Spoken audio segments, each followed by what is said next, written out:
Assalamualaikum warahmatullahi wabarakatuh. Pada kesempatan kali ini saya akan berbagi pengalaman mengenai pembuatan SIM Jepang atau Kirikai, atau dalam artian mengganti SIM Indonesia kita ke SIM internasional Jepang. Nah, yang pertama kita butuhkan itu adalah SIM dari Indonesia, paling enggak SIM seperti ini. Seperti ini, punya SIM C untuk sepeda motor. Nah, sebelum kita mengganti ke SIM Jepang, kita perlu mendaftarkan, mencari surat pernyataan dari kepolisian mengenai benar-benar mempunyai SIM kendaraan bermotor untuk roda 2. Seperti ini surat pernyataannya, istilahnya. Ini menyatakan dalam berbahasa Inggris, menyatakan bahwa saya benar-benar mempunyai SIM sepeda motor, tertera di sini. Ini mendapatnya di Polres setempat bisa. Untuk biayanya saya kemarin 50.000. Dan setelah sampai di Jepang, kita fotokopi surat izin mengemudi kita, sama fotokopi KTP. Ini fotokopi hitam putih seperti ini, atas bawah. Terus kita translatekan, kita terjemahkan ke Japan International Licensing Sertifikasi, Japan Translate. Nih, kita ditranslatekan dalam bentuk seperti ini, Japan Translation. Ini menyatakan benar-benar kalau kita surat ini benar dan benar-benar mempunyai SIM atau surat izin mengemudi di Indonesia. Untuk mendapatkan ini kita dikenakan tarif atau biaya sekitar 3.000 yen atau 300.000 ini. Nah, setelah itu kita dapat ini, kita minta Juminho atau istilahnya kakak di negara Jepang kita, seperti ini Juminho nya. Semua nama saya dan alamat tertera di sini, Juminho. Kita mintanya di kantor penyamatan setempat, atau istilahnya di Dukcapil. Itu kurang lebih biayanya sekitar 30.000 kalau ke orang Indonesia, kurang lebih 300 yen di sini. Setelah itu terkumpul, kita nggak bisa langsung daftar ke tempat pembuatan SIM atau Japan Licensing Driver.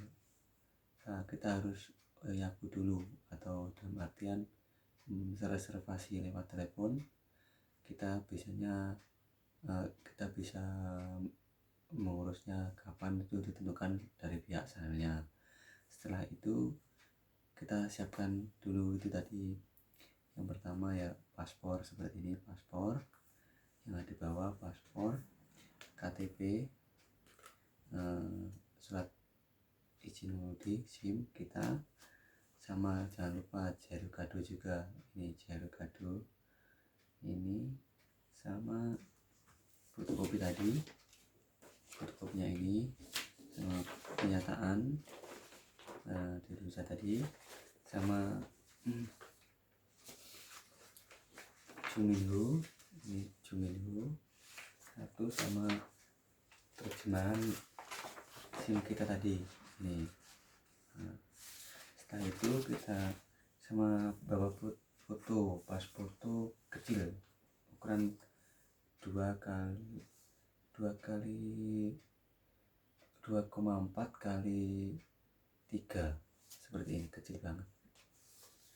Setelah itu kita masukkan dalam amplop stop lah, kita menuju ke tempat pembuatan SIM tersebut. Setelah itu kita mendapatkan nomor antrian atau nomor sesuai dengan nomor reservasi atau nomor pas kita mendaftarkan dulu. Setelah itu kita dicek data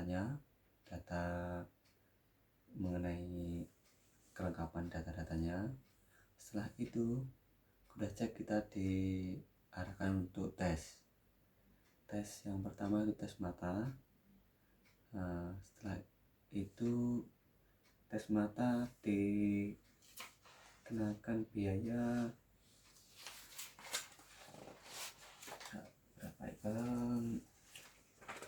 300 yen kalau nggak salah itu. Dan setelah itu kita tunggu di luar untuk tes selanjutnya, yaitu tes materi. Tes materi itu kalau di Indonesia tidak ada translate bahasa Indonesia, harus pakai bahasa Jepang dan bahasa Inggris. Kalau ke negara Thailand atau Vietnam itu ada negaranya sana, negara Vietnam, bahasa Vietnam sama bahasa Thailand. Kalau untuk Indonesia tidak ada, harus pakai bahasa Jepang atau bahasa Inggris. Saya kemarin pas tes itu menggunakan bahasa Jepang dan bahasa Inggris. Ada 10 soal dan kita harus minimal bisa menjawab 7. Ada 10, harus benar 7 minimal. Kalau tidak bisa, kita gagal, harus reservasi ulang. Setelah itu kita ditanya SIM kita itu untuk 50 cc atau 50 cc sampai 125.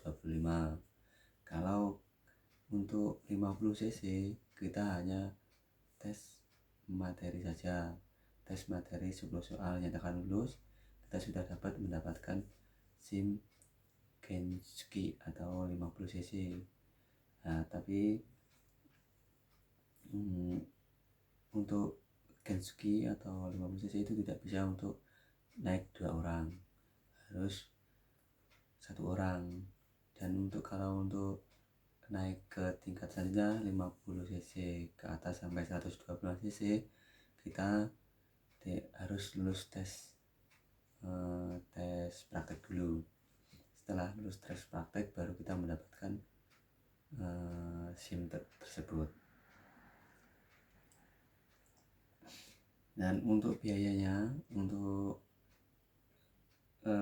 tes sama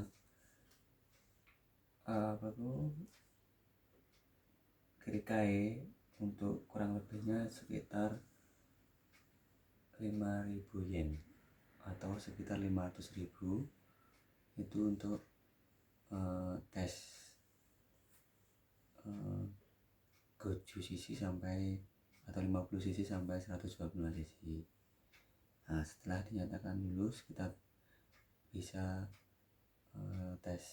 bisa menggunakan sepeda motor di sini.